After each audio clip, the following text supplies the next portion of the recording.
All right, good morning, everybody. We're a little later here in beautiful Lubbock in my backyard, trying to figure itself out. This is another good place to just hang out and practice.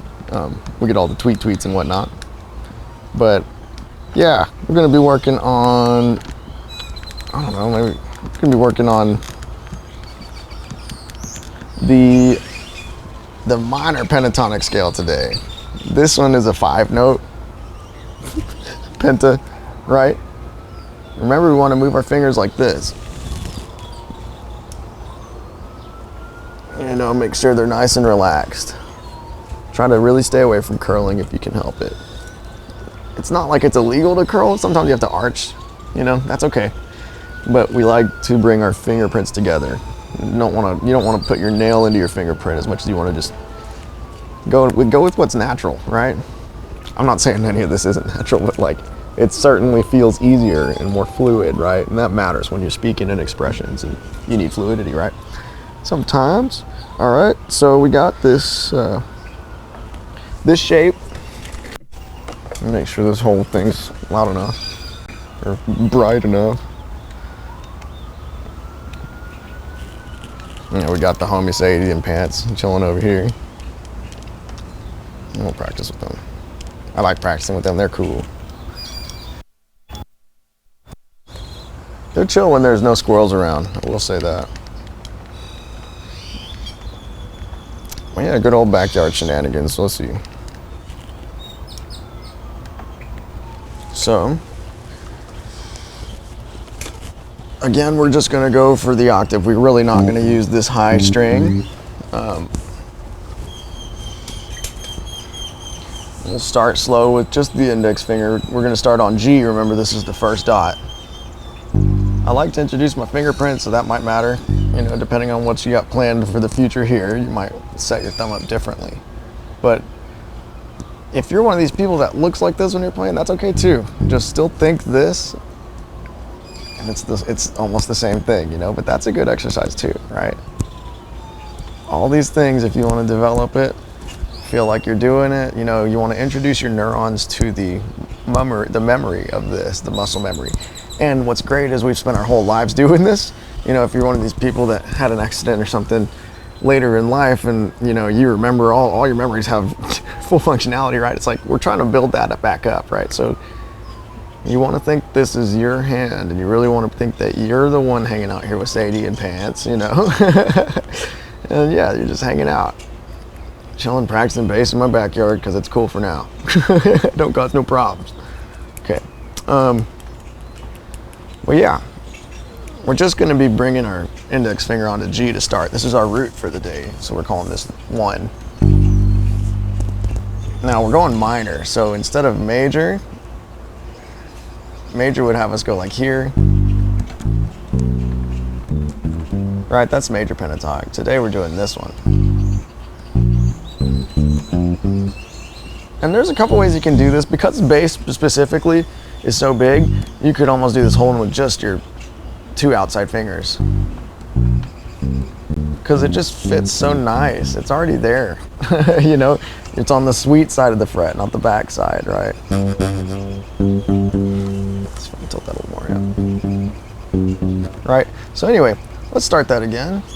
And we're gonna shift. No one tells you about the transitions of the transitions. That's the whole thing language is. So you want to just think about how you get from here to here. It's not that we don't know how to do here. Here's all we know. But how did we get here? No one's asking, right? Let's check this out. So we're going from here to here. Now there's 3 things that happen there from the note. It's like I'm playing the note, put it in a position, but then this thing, this mechanical shift that happens. 1, 2, 3, 2, 3, 2. It's like a swivel almost.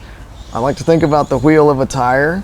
You can widen your fingers, you can web them out, and you can rotate like that if you'd like.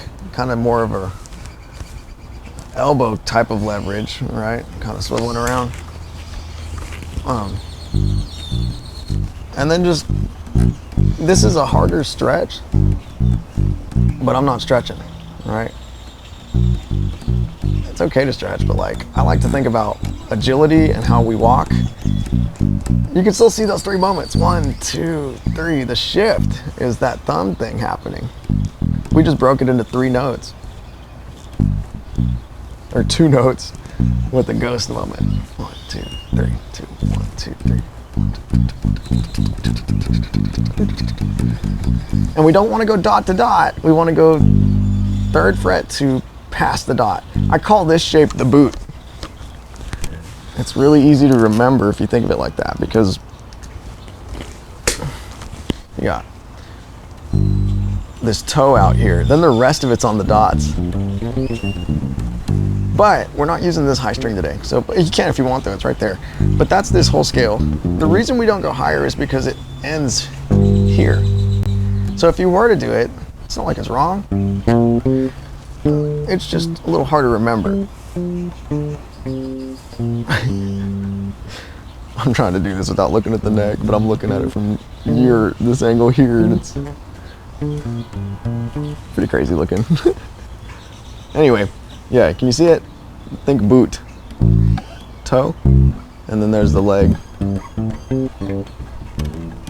Anyway, but we're gonna do this with one, like in position playing, which means we're staying, each one lives on its own fret. 1, 4, 1, 3, if you want. I think maybe 1, 3 would be better in this case, just to help you say that, yeah, we did this today. Please take your time and be very cautious to avoid noise from the strings or the neck of the fretboard. I'm muting with my right finger over here. Mute, mute, mute. If I don't, and I release slow, that's gonna happen. If I release fast, I might get a harmonic, I might get, that squeeze happens, that noise happens no matter what, it's just shortened, but, oh, there goes that. Let me get that more room.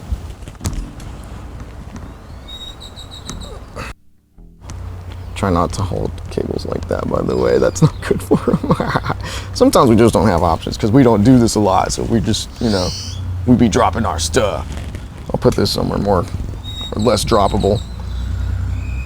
Anyway, okay, back to it. Index finger on G. And then you can do the little swivel. And then relax, don't squeeze, more like use leverage and gravity. If you need to use the right hand to catapult into the neck, you can do all 3, but barely pressed. Do that a couple times.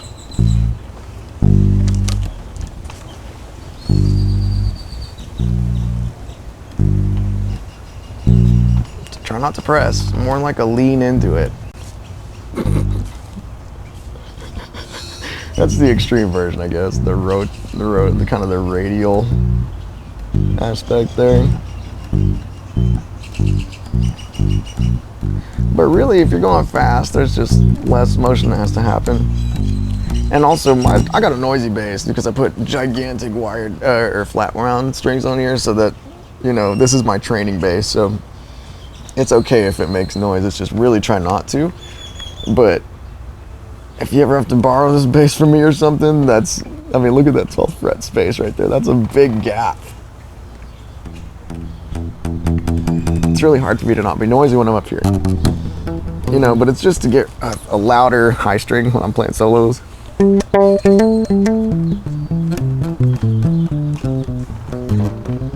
You know, but I'm tempted to squeeze really hard because of this, you know, but that's part of the challenge. Is like, if I can learn how to use leverage, this is like training with a heavy baseball bat or something, or 3 baseball bats, or however you want to think about that. Okay, so back to it. Index, pinky, right? And then let's hang on to the 2nd string. And now we're just on the dots. 1, 3, 1, 3, 1, 3. It has to be one moment.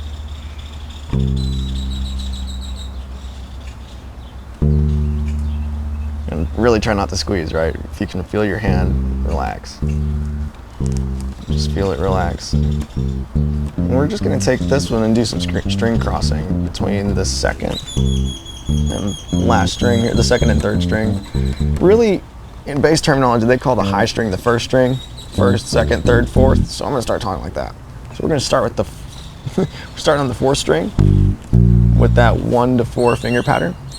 And then third string, you can do either. I think if you just want to work exclusively on 1 to 4, that would be a cool way. This is a cool way to do that, because the whole time we're really doing this. We're just trying to get our finger and our pinky back if we have trouble moving those in the first place.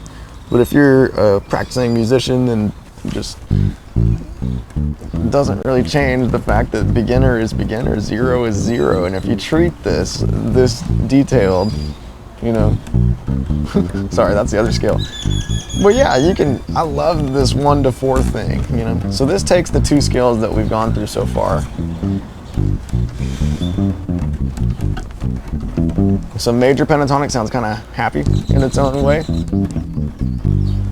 And then minor sounds kind of like it's up something dark. Funky for sure. And then really just try not to press, you know, more lead into it. Use leverage from your elbow, like find the fulcrum of it all. I don't know, like just let gravity help. There's a lot of stuff here working with us. Okay, so anyway, keep going with that. Now we're gonna use the right fingering for position playing. So we really haven't done this one much today. Don't press, lean, and press as at the very end if your note isn't already singing out, you know. Really just find a way around all that misperception of work, you know.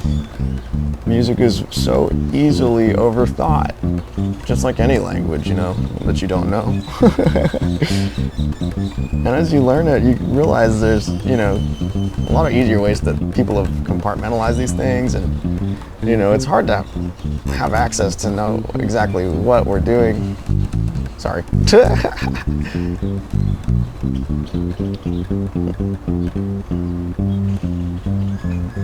Here's a fun trick too. Let me get different sounds. Sounds like a synth right there. Oh, I'm squeezing again. Yeah, shake that out. Don't do that. Not so much.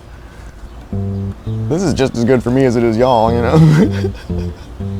Barely press, barely press, barely press, barely press. That's my mantra for the next forever. Oh yeah.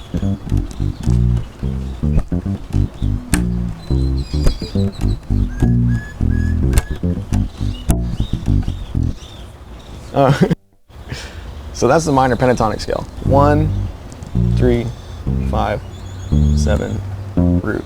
That's a flat third, by the way. If it was a regular third, we have it go here. Major. 1, 3, 5, 7. See that? See that triangle? It's like a rooftop triangle with a chimney or something. That a minor would be that flat third, but the fifth's the same. So I don't know. Oh, this is the boot, right? I don't know, or parts of it.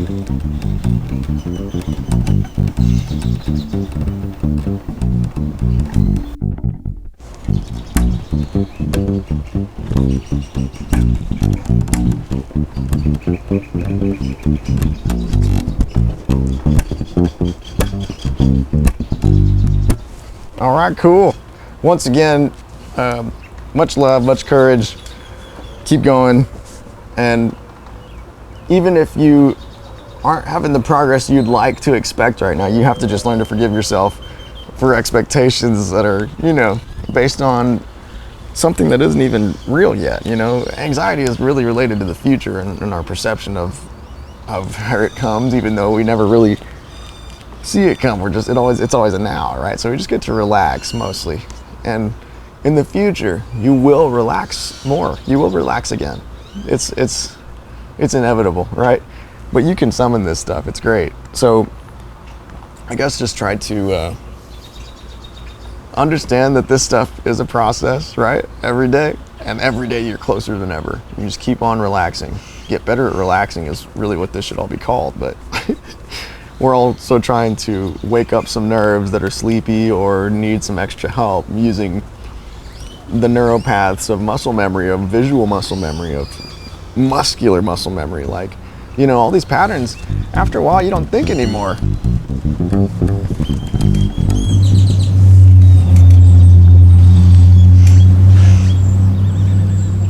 Man, that was a loud truck. I thought I was having mic feedback. I've seen too much. But yeah, that's that basic pattern. My favorite part about all these neck patterns, they translate. We don't have to do this in G. I'm just doing that to take the visual fight out of it so we can make these dots our friends, right? But like, you can move that boot.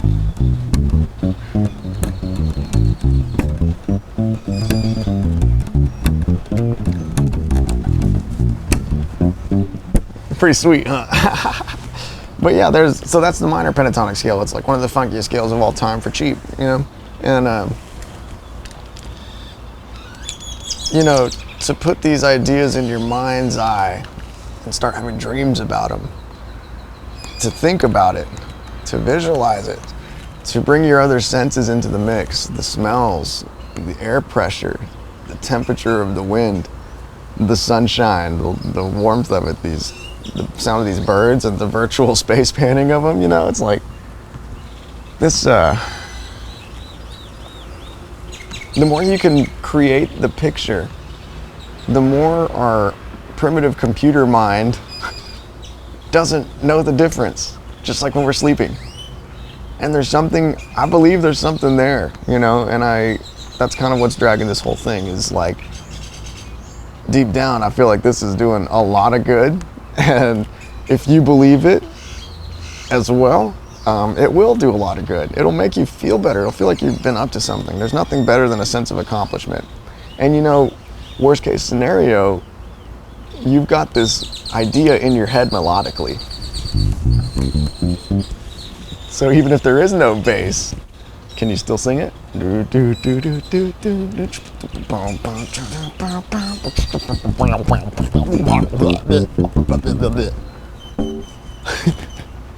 Anyway, much love. Keep going. I'll come. We'll practice again real soon somewhere cool.